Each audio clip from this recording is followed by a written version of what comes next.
आपने जून में दावा किया था कि अब फर्नेस ऑयल से हम और ज्यादा कम बिजली पैदा करेंगे, अपना 3 साल का ट्रैक रिकॉर्ड बताते हुए। उसके बाद नेपरा की मैं मंथली रिपोर्ट्स आपके सामने रख देता हूं। जून ही के लिए नेपरा कहता है और आपके हम बार बार तफसीलात मांग रहे हैं, बार बार वजूहात मांग रहे हैं कि क्यों सस्ते प्लांट्स की जगह महंगे प्लांट्स को चलाया जाता है, और 18.3 अरब रुपए की बिजली महंगे प्लांट से पैदा की गई। फिर जुलाई में कहता है कि 29.9 अरब रुपए की महंगी बिजली महंगे प्लांट से पैदा की गई। फिर नेपरा अगस्त के लिए कहता है कि 30.1 अरब रुपए की जो बिजली है वो महंगे प्लांट से पैदा की गई सस्ते प्लांट्स की जगह। यानी जिस महीने में आपने जून में दावा किया था कि आइंदा फर्नेस ऑयल से कम बिजली पैदा होगी, नेपरा की जून जुलाई अगस्त की रिपोर्ट कह रही है कि उसमें उल्टा इजाफा हो गया, फर्नेस ऑयल से बिजली पैदा करने में 100% का इजाफा हो गया। तो ये क्या हकाइक गलत हैं? अच्छा, सबसे पहले तो जो आपने कहा कि जी आपने मुझे 27 मरतबा बुलाया, मैं आपके शो में पहले आता भी रहा हूँ और 1-on-1 आपके साथ शोज़ भी किए हैं, लेकिन जब भी आप कोई हकाइक गलत बताएं, और अमूमन कभी कभी हो भी जाता है आपसे, मैंने प्रोग्राम में देखा है, तो मेरे पास क्योंकि एक ही चैनल और एक ही शो नहीं है कि मैं बार बार आके हर चैनल में और हर शो में बैठ के आपके हकाइक दुरुस्त करूँ। तो ये जो आज आपने भी बात की और नेपरा की रिपोर्ट की है, इसमें भी एक बड़ी सादा सी बात है और वो मैं अभी आपको बता देता हूँ। जुमे के रोज़ आपने मेरी गैर मौजूदगी में कहा कि हुकूमत ने क्योंकि बर वक्त LNG हासिल नहीं की है, बट आपको बुला के कहा out of merit order furnace oil plants चलाए। ये भी बुला सुन ले, आप तफसीली जवाब दे दिए, मगर आपको बुलाया था, आपने जवाब नहीं दिया। जी जी जी जी, मुझे तो आप रोज बुलाते हैं, आपके कोऑर्डिनेटर का मुझे रोज मैसेज आता है, पर मैं रोज आपके प्रोग्राम में आपकी दुरुस्तगी करने तो नहीं ना आ सकता। सहाफती जिम्मेदारी है, आ जाएगा। तो आपने अच्छा आप सुन लेना, आपने तो मेरे बगैर प्रोग्राम भी कर लिया, अखबार में आर्टिकल भी वन साइडेड लिख लिया, तो अब मेरी भी मैंने नहीं लिखा है ना, क्योंकि जितने आपने हकाइक बयान किए हैं, मैं आज ये साबित करूंगा कि वो ना सिर्फ हकाइक गलत हैं बल्कि बिल्कुल उसके बरक्स बात है। सबसे पहले तो आपने कहा कि जी फर्नेस ऑयल प्लांट्स जो हैं वो चलाए गए, एफिशिएंट प्लांट्स को छोड़ा गया और बर वक्त LNG परचेज नहीं की गई इसकी वजह से। तो आए डेटा देख लेते हैं। डेटा के मुताबिक जो फर्नेस ऑयल प्लांट्स इस साल चले हैं वो मेरिट ऑर्डर के मुताबिक चले हैं, और मेरिट ऑर्डर से जो उनकी डिविएशन है, यानी कि वो अपनी बारी से जो हट के चले हैं, उसकी शरह 1% से भी कम है। यानी कि वो जितने प्लांट्स चले हैं वो अपने मेरिट ऑर्डर से चले हैं। तो अब सवाल ये पैदा होता है कि फिर LNG बर वक्त ली गई थी, LNG भी बर वक्त ली गई थी। पिछले साल की बनिस्बत अभी तक अक्टूबर एंड तक पिछले साल 92 कार्गोज थे, इस साल 112 कार्गोज जो हैं वो ऑलरेडी परचेज कर लिए गए हैं। इस साल LNG से जो बिजली बनी है वो पिछले साल की बनिस्बत 11% ज़्यादा है। तो पहले तो आप ये बात समझ लें। उसी प्रोग्राम में आपने एक और बड़ी अजीब सी बात की, और आपके ये आर्टिकल में भी लिखा हुआ था। आपने कहा कि क्योंकि 21% से 18% पे शरह आ गई है LNG से बिजली प्रोड्यूस करने की, तो इसका मतलब है कि बिजली कम बनी होगी LNG से। हालांकि ये तो एक सिंपल हिसाब की बात है कि भाई उसकी वजह ज़रूरी नहीं कि ये हो कि LNG की कम हो गई है, उसकी वजह कोई और भी हो सकती है कि नॉन LNG के जो बिजली घर हैं उनकी तादाद बढ़ गई है। और यही हुआ जून से ऑनवर्ड जो आपकी न्यूक्लियर डिस्पैचेस हैं, न्यूक्लियर प्लांट से जो डिस्पैच हुए हैं, उनकी तादाद जो है वो दुगनी हो गई है पिछले साल से। और फर्नेस ऑयल क्यों ज़्यादा लगा, उसकी वजह यह है, फर्नेस ऑयल जितना ज़्यादा लगा वो नून लीग के दौर से आज भी आधे से कम लग रहा है। और वो क्यों ज़्यादा लगा, वो मेरिट ऑर्डर के मुताबिक, अपनी बारी के मुताबिक, सिर्फ ज़रूरत के तहत ज़्यादा लगा, और इस वजह से लगा कि हमारे डैम्स में पानी कम था, तो इसलिए उनका मेरिट ऑर्डर जल्दी आ गया, वरना वो थोड़ा लेट आता है। अब आपने नेपरा की बात की, तो उस पर भी सुन लें। ये जो नेपरा की बुनियाद पे आपने, आपके अखबार ने भी लिखा और जिसकी शायद बुनियाद पे आपने शो किया, और उस वक्त शो में तो आपने नेपरा की रिपोर्ट का जिक्र नहीं किया, लेकिन अगर आपने नेपरा की ऊपर ये शो करना था तो आप किसी से पूछ लेते कि ये जो नेपरा जिस मेरिट ऑर्डर की डिविएशन की बात कर रहा है, क्या उसका RLNG से ताल्लुक भी है? उसका RLNG से कोई ताल्लुक नहीं है। जो हम लोड बैलेंसिंग के लिए, वोल्टेज की बैलेंसिंग के लिए, फ्रीक्वेंसी की बैलेंसिंग के लिए हम आउट ऑफ मेरिट ऑर्डर चलाते हैं, वो भी लेस देन 1%, वो ग्रिड कोड भी अलाउ करता है। ये उसके तहत ये जो थी ये रिपोर्ट उसके अंदर जिक्र किया था, और ये आज से नहीं हो रहा, ये 3 साल से पावर डिवीजन का और नेपरा का आपस में एक डिस्प्यूट चल रहा है, क्योंकि वो एक जुडिशल फोरम है, वहाँ पे डिस्प्यूट चल रहा है, जिसके तहत हम कह रहे हैं कि ये ग्रिड कोड में अलाउड है, नेपरा एक्ट में अलाउड है, और वो कहता है कि नहीं, लेकिन इसका RLNG से कोई ताल्लुक नहीं है। देखिए, आपने कहा कि परसेंटेज टर्म्स में हुआ है, मैं एब्सोल्यूट टर्म्स में भी बता देता हूँ कि जुलाई में 3138 गीगावाट आवर आपने पैदा की थी LNG से बिजली, अगस्त में 2896 की है, 250 गीगावाट आवर कम की है। नेपरा के नंबर्स हैं, आप चेक कर लीजिएगा।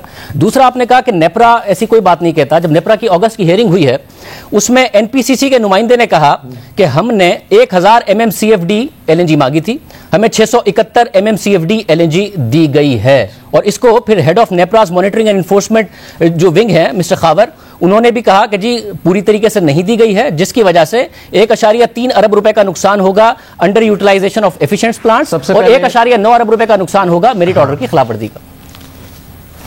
अच्छा जी, सबसे पहले तो ये कि पहले तो आप ये माने ना कि जो आपने कहा पहले नेपरा वाली बात की वो गलत थी, उसका आरएलएनजी से कोई ताल्लुक नहीं है। वो लोड बैलेंसिंग के लिए क्यों मानूं? नेपरा को तो कोट कर रहा हूं के साथ जो आउट ऑफ मेरिट तो नेपरा क्यों नहीं मान रहा ये बात? भाई नेपरा मानेगा ना, मैं क्यों मानूं?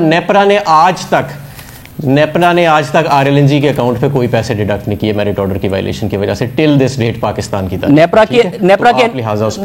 के एनुअल रिपोर्ट कोट कर देता हूं आपको। नेपरा अपनी एनुअल रिपोर्ट में लिख रहा है। कोई बात नहीं, अगर गलती हो जाती है मान लेना चाहिए। आगे चलते हैं। हमारे साथ अगर फैक्ट नहीं है आपके पास तो इट्स ओके। नेपरा की रिपोर्ट कह रही है, पढ़ के सुना रहा हूं, नहीं सुनना चाहते नहीं सुनाऊंगा। भाई नेपरा की रिपोर्ट जो कह रही है वो वोल्टेज फ्लक्चुएशन की वजह से कह रही है कि 1% आपने कम मेरिट ऑर्डर से वायलेट किया, सिर्फ 1%। उसका आरएलएनजी से कोई ताल्लुक नहीं, जिसका आपने समाअत के दौरान अपने जुम्मे के शो में समाअत के दौरान नेपरा के आरएलएनजी की वजह से ये हुआ है। तो काइंडली इसको जरा ठीक रखें आप, अपनी जो समाअत के दौरान लाइन और लेंथ है आपने, भाई लाइन और लेंथ क्या ठीक करनी है? समाअत के दौरान नेपरा के मेंबर ने कहा कि मैगी एलएनजी की वजह से वायलेट हुआ। मैंने कहा आपने इनएफिशिएंट प्लांट चलाया, जो कि नेपरा भी कह रहा है। और समाअत के दौरान ये वाला जुमला तो सुन ले, ये वाला जुमला सुन ले। समाअत के दौरान नेपरा हुक्काम ने कहा कि महंगी एलएनजी की वजह से दी है ना, पहले महंगी एलएनजी की वजह से सार्फिन पर 9 अरब 60 करोड़ रुपए का इजाफी बोझ पड़ा। नेपरा ने कहा, मैंने नहीं कहा। अच्छा, मैं अब आपकी बात करूँ, ये नेपरा ने नहीं कहा, ये एनपीसीसी ने कहा था और नेपरा ने उसकी बात को रद्द कर दिया था। फाइनल डिसीजन आया लास्ट ये नेपरा हुक्काम को कोर्ट हुआ है। एनपीसीसी ने कहा था हमें जरूरत के मुताबिक नहीं मिली। नेपरा ने उन्होंने कहा कि वक्त पे फैसले ना करने की वजह से नुकसान हुआ। आगे सुन लेना, आगे सुन लें। मेरी 2 मिनट अगर आप मुझे दें तो मैं आपको बता दूंगा कि आप क्या बुनियादी बातें गलत जी बोलिए। आपकी तसल्ली हो जाएगी अगर आप मुझे बात तो करने देना। बोलिए। नेपरा के आगे ये कंटेंशन जब रखा गया कि 40 अरब की जो फ्यूल की कंजम्पशन हुई है अगस्त में एलएनजी की, उसमें 50 करोड़ रुपया बचाया जा सकता था कि अगर एलएनजी की जाए उसके अंदर प्रॉपर मेरिट ऑर्डर को फॉलो किया जाए। तो नेपरा ने इसको रद्द कर दिया। नेपरा की जो डिसीजन आया है फाइनल, उसके अंदर ये क्वांटम विद हेल्ड नहीं है।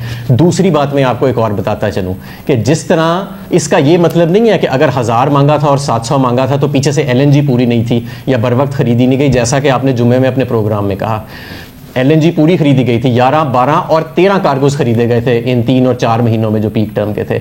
आपको शायद मैं ये बताना चाहूँगा, शायद आपके पहले ये इल्म में नहीं है, बड़े नहायत अदब के साथ, कि जिस तरह पावर का डिस्पैच ऑर्डर होता है इसी तरह सुई कंपनीज का भी हुकूमत ने डिस्पैच ऑर्डर तयन किया हुआ है जो कानून के अंदर दर्ज है। उसके अंदर पावर अकेला गाहक नहीं है एलएनजी का, एक्सपोर्ट सेक्टर को भी एलएनजी जाती है, फर्टिलाइजर को भी एलएनजी जाती है, सीएनजी को भी एलएनजी जाती है, और ये सारे मिला के इनको रेशन किया जाता है। और एक्सपोर्ट सेक्टर का और पावर सेक्टर का प्रायोरिटी ऑर्डर एग्जैक्टली बराबर है।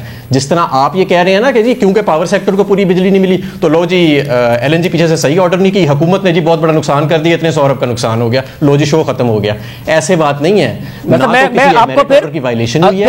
एलएनजी प्लांट्स भी पिछले साल से 11% ज्यादा चले हैं। आपको नेपरा बात कर रहा है वो एलएनजी की बात नहीं कर रहा, जो आपने बात कर रहा है वोल्टेज फ्लक्चुएशन को रिड्यूस करने के लिए जो out of merit order plant चलाए जाते हैं। मैं आपको अब नेपरा की अब सुनिएगा, नेपरा की रिपोर्ट थी तो आपको ये शो नहीं करना चाहिए। ये बुनियादी बात आपको नेपरा को समझानी चाहिए। हमारे साहब अगर आपने सवाल नहीं सुना है, आपके नहीं कुछ साबित नहीं किया, आपने मान जाए इसमें जिद में आने वाली क्या बात, आपने कुछ साबित नहीं किया। क्योंकि नेपरा की जो state of the industry report है वो ये कह रही है कि नेपरा पूरे साल सिस्टम ऑपरेटर कहता रहा कि वो अपनी डिमांड पहले बता देता है, मगर फिर भी मतलूबा मिकदार में उसको एलएनजी नहीं मिलती। या तो एलएनजी प्लांट्स इस्तेमाल नहीं होते या फिर कम इस्तेमाल होते हैं। और एलएनजी की कमी से ना सिर्फ लोड शेडिंग होती है बल्कि फर्नेस ऑयल और हाई स्पीड डीजल से महंगी बिजली पैदा होती है जिसकी कीमत आवाम को अदा करनी पड़ती है। NEPRA state of the industry report. जी जी जी जी, अब आपने बात खत्म कर ली अपनी, मैं इसका जवाब दूं, देना भी शुरू करें। ये मैं आपकी स्क्रीन पे लगा रहा हूं कि जो मेरिट ऑर्डर है जिसे सुई कंपनीज फॉलो करती हैं, ये कानून का हिस्सा है पाकिस्तान के, और ये वो डिमांड है जो पावर सेक्टर प्लेस करता है और इसके अगेंस्ट अपने मेरिट ऑर्डर के मुताबिक सुई कंपनीज जो हैं वो एलएनजी जो हैं उसको भेजती हैं। इन दोनों के अंदर महीनों के अंदर कोई फ़र्क नहीं है सवाए जो पीक सीजन के महीने हैं, और उसमें मैंने आपको बता दिया कि वो अगर सुई कंपनीज मुकम्मल एलएनजी यानी कि जो 1200 MMCFT वो मंगा रही हैं जिससे वो ज़्यादा नहीं मंगा सकती, अगर वो सारी की सारी पावर सेक्टर को दे दें तो एक्सपोर्ट सेक्टर भी बंद हो जाएगा, आपके 2 फर्टिलाइजर के प्लांट भी बंद हो जाएंगे, आपका सीएनजी सेक्टर भी बंद हो जाएगा और आपके चंद सीमेंट प्लांट्स भी बंद। तो हमारे साहब उसमें तो आपकी इसका ये मतलब नहीं है कि इसके अगेंस्ट को स्क्रीन पे देख रहे हैं। नेपरा ने बिल्कुल ये नहीं कहा, इसमें तो मसला एक और इनकॉम्पिटेंस का है। छोड़े मेरी बात सुने पहले। आप नेपरा ने यही कहा है, रिपोर्ट नाजरीन जाके देख लें। मैं नाजरीन को पॉइंट भी बता देता हूं, 2.3.17 पॉइंट है जिसपे नेपरा ने लिखा हुआ है कि साल में बार बार बताया जाता है बार बार बताया जाता है, फिर भी एलएनजी का इंतजाम नहीं किया जाता है। अगस्त की हेयरिंग है जिसमें कहा गया कि जी डिमांड थी 1000 MMCFD की, दी गई 671 MMCFD। फिर नेपरा ही कह रहा है कि जिसकी वजह से सस्ते प्लांट्स की जगह महंगे प्लांट्स चल रहे हैं, उसका नुकसान हो रहा है। नेपरा ही जून, जुलाई और अगस्त की रिपोर्ट्स में कह रहा है कि आपने 3 महीने में 80 अरब रुपए के महंगे प्लांट्स चलाए हैं, जिसका बोझ अवाम पर पड़ रहा है। ये सब नेपरा कह रहा है। अगर आपने नहीं देखी रिपोर्ट्स तो आप देख लें, मैं ब्रेक ले लेता हूं, बाद में फिर बात कर लेता हूं।